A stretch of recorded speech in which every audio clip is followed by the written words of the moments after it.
Духовное управление мусульман Крыма призывает единоверцев полуострова подписываться на официальные печатные издания, газету «Хидаят» и журнал «Источник мудрости». Какие перспективы у этих изданий, выясняли наши журналисты.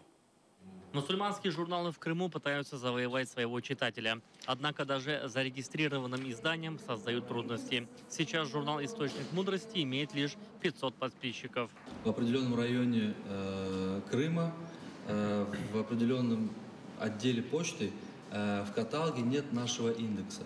То есть в этих случаях мы рекомендуем, чтобы люди позвонили нам в муфтият. Вот здесь вот в журнале указан наш номер телефона.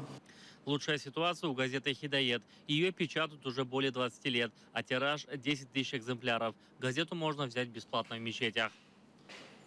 Газету раньше в основном читало взрослое поколение, да, это наши старики, но сейчас мы видим, что все больше и больше молодежи начинает познавать религию, возвращаться к истокам, да, мы знаем, что крымские татары — это мусульмане, и сейчас уже они больше познают религию, и сейчас мы стараемся как бы на них ориентироваться, поскольку, да, они познают религию, но познавать религию важно из достоверных источников.